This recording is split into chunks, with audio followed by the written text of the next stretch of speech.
வணக்கம். மீனராசி சனி வக்ர நிவர்த்தி பலன்கள் 2024. வருகின்ற 4/11/2024 சனி பகவான் வக்ர நிவர்த்தி பெறுவார். மீனராசிக்காரர்களுக்கு அதிவேகமாக செயல்பட்டு உங்களுக்கு சோதனைகளை கடந்த பின் சாதனைகளையும் படைக்கக்கூடிய அமைப்பில் இருக்கும். 7.5 சனியில் விரயச்சனியாக இருக்கக்கூடிய சனி பகவான் வக்ர நிவர்த்தி பெற்றவுடன் அவருடைய இயல்பான பாதையில் சென்று அதிகப்படியான பலன்களை கொடுப்பார். என்ன பலன்களை மீனராசிக்காரர்களுக்கு கொடுப்பார்? 7.5 சனி வந்துவிட்டாலே பல வகையான கஷ்ட நஷ்டங்கள் இருக்கும். விரயச்சனியாக இருக்கும்போது பெரிதளவு பாதகத்தை செய்ய மாட்டார். ஆனால் விரயங்களை செய்து கொண்டு இருப்பார். குடும்பத்துக்காக செலவு, செய்கிற தொழிலுக்காக செலவு, எடுக்கின்ற முயற்சிகளுக்கு செலவு, தேவையில்லாத செலவுகளும் தேவையில்லாத பண விரயங்களும் அவ்வப்போது வந்து கொண்டே இருக்கும், செலவாய் கொண்டே இருக்கும். கடனாளிகளாக கூட மாற்றுவதற்குண்டான வழி இருக்கும். ஆனால் உங்களுடைய சொந்த ஜாதகத்தில் தசா வலிமையாக இருந்துவிட்டால் 7.5 சனியாக இருந்தாலும் பாதகங்கள் என்பது குறைந்தே காணப்படும். 7.5 சனியாக வரும்போது என்ன தசா நடக்கக்கூடாது, செவ்வாய் தசா இருக்கக்கூடாது. ஏன்னு கேட்டிங்கன்னாக்கா செவ்வாய் சனி பகை. அப்படி இருக்கும்போது செவ்வாய் தசாவாக வந்துவிட்டால் உடன்பிறப்புகளால் பிரச்சனை, நிலத்தால் பிரச்சனை, சொத்தால் பிரச்சனை, சொந்த பந்தங்களால் பிரச்சனை என்பது வந்து கொண்டு இருக்கும்.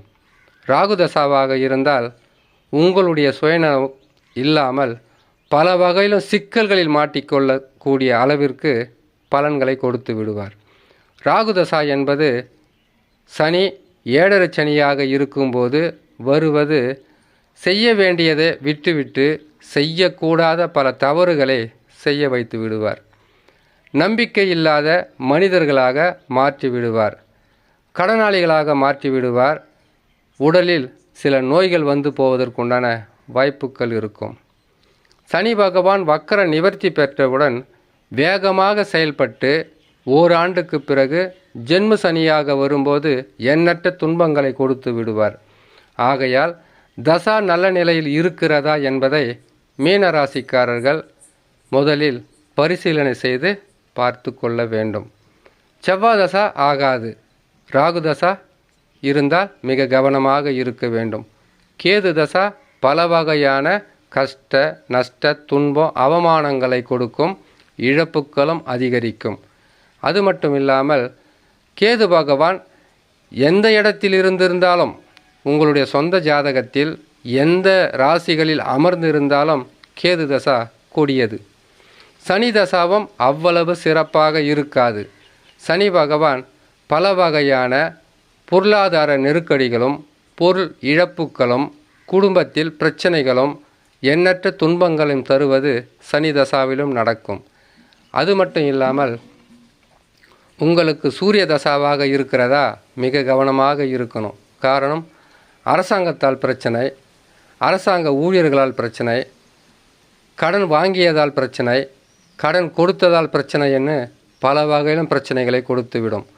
மற்ற சுபகிரகங்களுடைய தசாவாக இருந்துவிட்டால் அதுவும் ஆட்சி உச்சம் பெற்று அமர்ந்த கிரகங்களுடைய தசாவாக இருந்தால் கஷ்டங்கள் குறைந்து நஷ்டங்கள் குறைந்து நற்பலன்கள் என்பது அவ்வப்போது நடந்து கொண்டே இருக்கும். இருந்தாலும் மிக கவனமாக இருக்க வேண்டும் மீனராசி. காரணம், சனி பகவான் எந்த நாளிலுமே நற்பலன்களை செய்ய மாட்டார். 7.5 சனியாக வந்துவிட்டால், அர்த்தஷ்டம சனியாக வந்தால், கண்டக சனியாக நின்றால், அஷ்டம சனியாக கஷ்டங்களை கொடுப்பார். ஆகையால் மிக கவனமாக இருந்து விட்டால் பாதகங்களிலிருந்து மீண்டு வரலாம்.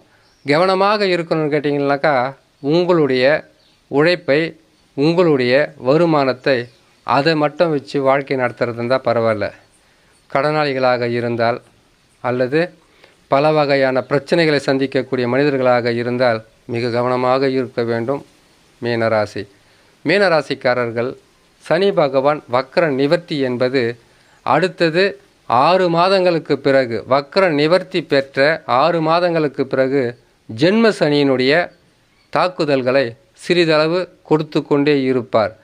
விரயங்கள் என்பது அதிகப்படியாக நடந்து கொண்டே இருக்கும். தொழிலில் திடீரென்று வீழ்ச்சிகளை சந்திக்கலாம். கணவன் மனைவிக்குள் ஒற்றுமை இல்லாத தன்மையாக இருக்கும். நண்பர்களும் நம்பிக்கை தக்கவாறு இருக்க மாட்டார்கள். அது மட்டும் இல்லை, உங்களுடைய வியாபாரமாக இருந்தால் எதிர்ப்புகளும் எதிரிகளும் திடீரென்று உங்களுக்கு தொல்லைகளும் கஷ்டங்களும் கொடுக்க ஆரம்பிப்பார்கள். இது சனி பகவான் மட்டும்தான் செய்வாரா? இல்லை, ராகு கேதுக்களும் செய்வார்கள். குரு பகவானும் செய்வார். குரு பகவான் இப்பொழுது இருப்பது 3ஆம் இடத்தில்.